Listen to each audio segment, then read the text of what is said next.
Okay, today, folks, we have a bigger episode today. And what would say is going to be one of the best shows of all time. Today, we're talking about one of my least favorite companies, Nintendo. Nintendo. I was actually recently asked to do a video on Nintendo as a company as a whole. And so here we are. A day later, and the reason why I wanted to do a video on Nintendo specifically for now, and it's the first video I'm doing on a singular company.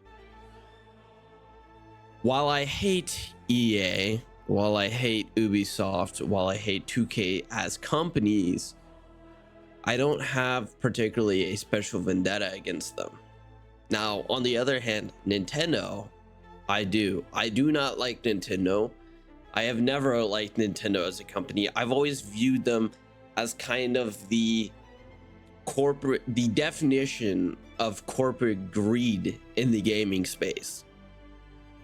Nintendo has never played nice when it comes to gamers. They almost never give away any IPs, which was fully in their right to. But as a gamer, when I was a kid, I wanted to play certain Mario games, and I couldn't because I had a PC. And they're very rough on emulators. They're very rough on modders, which I'm not necessarily against.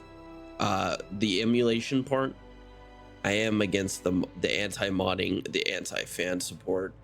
But we'll get into that later in the video. And the biggest problem I have with Nintendo as a whole, and where a lot of the problems I have with them stem, is the definition of user ownership. Okay, with regards to their company, basically users own nothing. You own nothing, and you will be happy with owning nothing. That's basically their stance on it. I will, in this video, give you several points to point to on why maybe Nintendo is not the best company, and why we should, as gamers, stop supporting them. I like their products in general. Their products, in my opinion, in general, are not the problem. It's their actions they take that are the problem.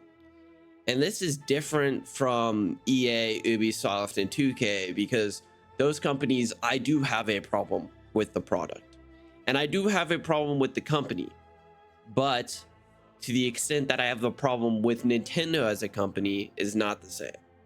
Okay, the product usually with Nintendo is actually pretty good.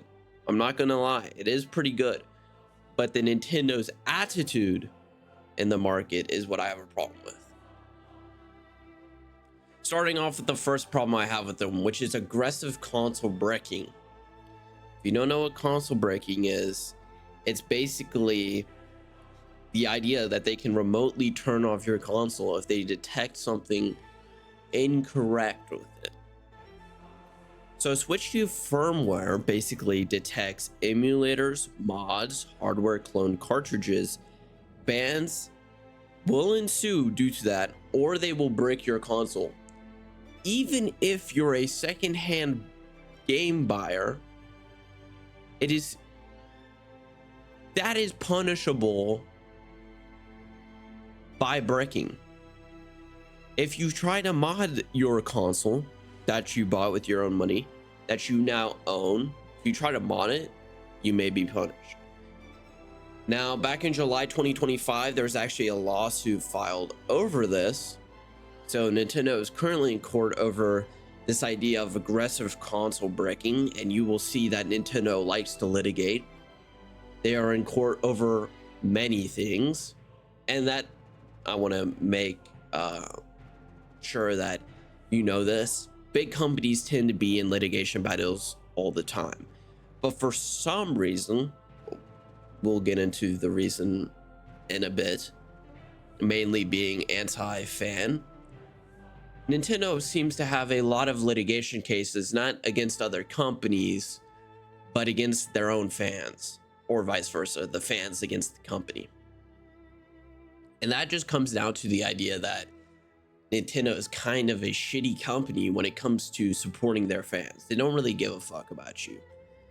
And that's a commonality for a lot of these gaming companies, with some notable exceptions, but I'm not going to act like that is not an industry standard.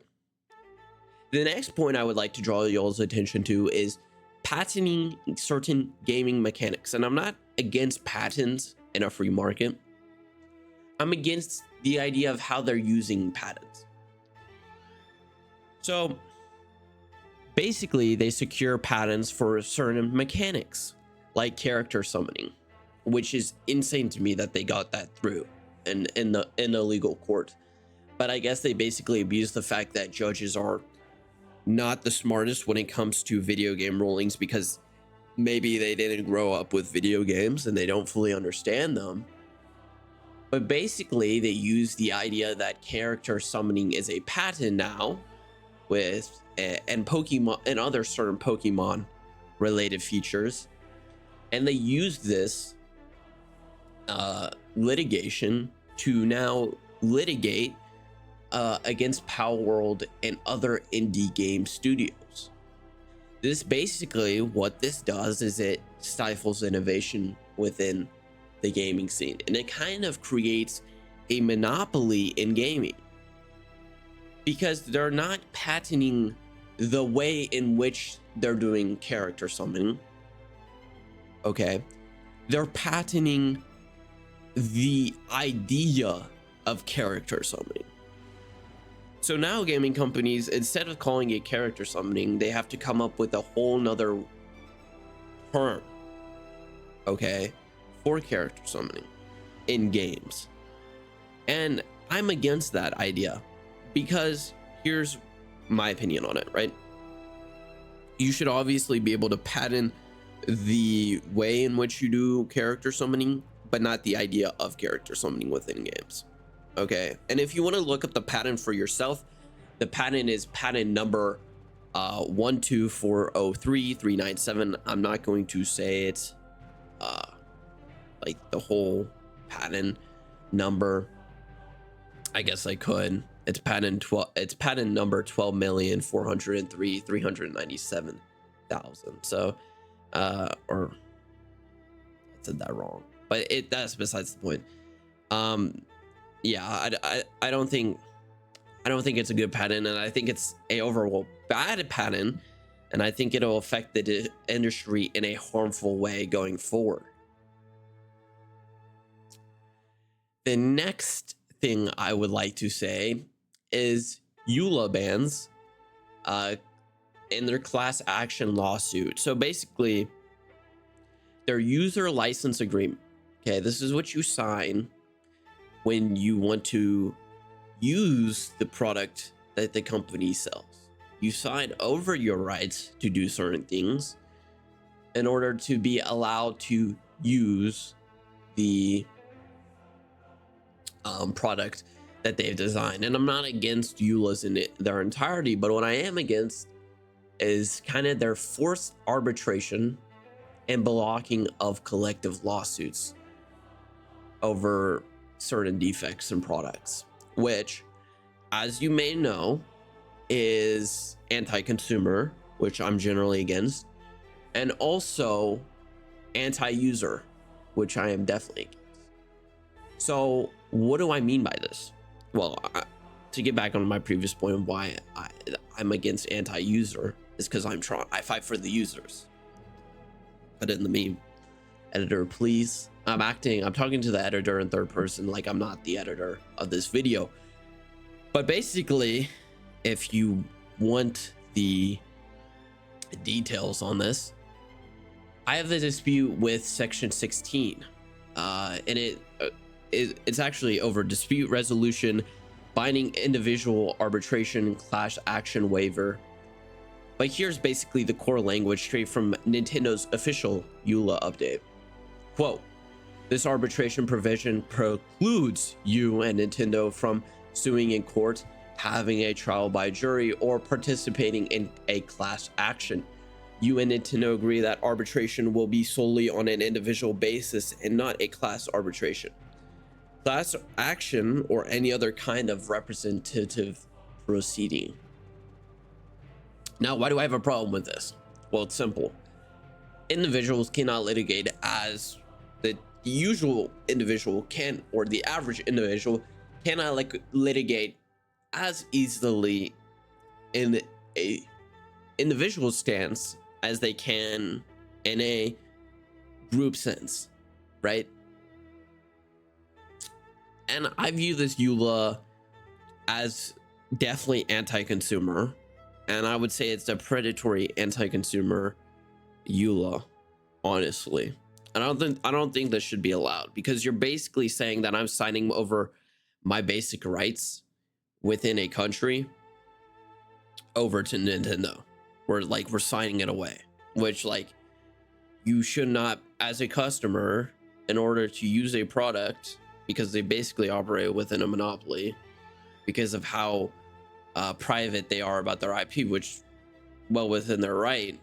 But then on the other hand, you then can't make people who want to use your product sign over their rights. That's just my opinion. I view the EULA as very anti-consumer, and I disagree with it completely.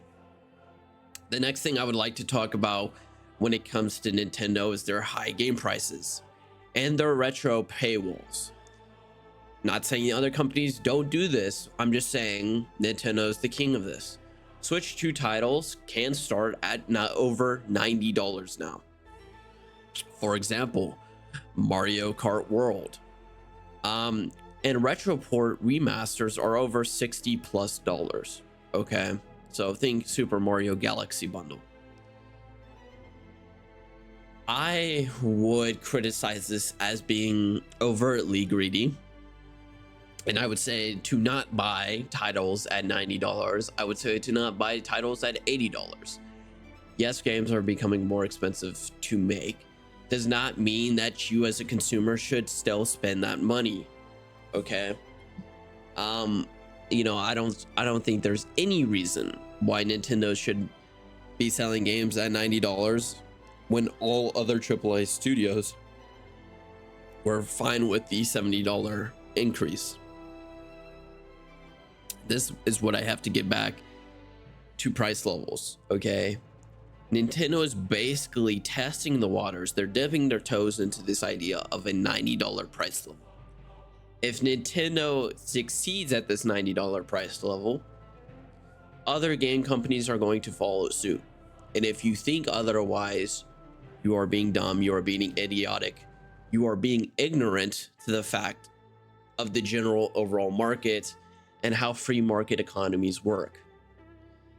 If they can sell at a price level of $90, do not think for a second that every company will not then move to a price level of $90.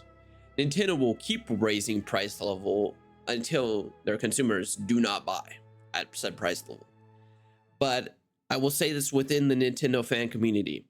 They will buy their games at $100. They will buy their games at $110. And this is why I must say that Nintendo fans, you kind of brought this on yourselves. You guys are such sticky clients. Sticky. You guys are sticky clients. If you want the economic term for sticky, you can search it up yourself. You guys are such sticky clients, similar to Apple clients, that Nintendo can basically do whatever they want with y'all and y'all will follow suit. And so you guys have kind of negatively affected yourselves here, but now you're going to start negatively affecting the whole gaming space. And that's where I'm starting to have a problem with y'all. Okay. Let's proceed to lawsuits with modders, emulators, and fans. And again, I'm not necessarily completely against lawsuits with emulators, but I am completely against lawsuits with modders. Nintendo basically won a $2 million court case for modded hardware. They shut down RTA speedrunning charity, ongoing suits versus Yuzo emulators, Yuzo's emulator and fan games, They basically killed modding and fan creativity through litigation. And this has all come over within the past year, from January of this last year to September of this last year. And I'm not saying that they haven't done this or haven't, this isn't anything new with Nintendo. I'm just saying this has progressively gotten worse over the past year, and it's only going to get worse as they keep winning these cases. The next thing I would like to say is game key cards and content censorship. We see this within the general space, and obviously this doesn't really affect me with the games I play, but I think for the general audience of gaming, it's only going to get worse with the content censorship on games. And maybe one day it will affect you, and that's why I'm fighting it now, right? As content censorship starts out with the fringe bases of communities, and then they inch their way slowly inwards until they maximize whatever they want. So I will be standing against this. And the game key cards aspect of my problem with this comes down to the whole idea of game ownership, and slightly that you will slightly over the next couple of years that you will begin to own nothing, and that Nintendo wants you to be happy with you owning nothing, with you signing away your rights to 99% of the thing in which you just bought. And that's very anti-consumer, in my opinion. But I want to end off this video on asking y'all what do you think about the Nintendo, I guess, monopolization, becoming basically a cartel in the economy. I want to ask y'all, what are y'all's thoughts and opinions on Nintendo as a company? I'm very anti-Nintendo right now, and I guess I've always been, because I am anti consumer laws, as I think all gamers should be. I don't think you should argue against yourself. I don't think you should litigate against yourself or be pro litigation that negatively affects you. I don't think that's right. But let me know what y'all think in the comments below. And as always, I hope y'all have a great day. Everybody who watches this, even if you may disagree with me, I hope y'all have a great day. And as always, remember, junk it out.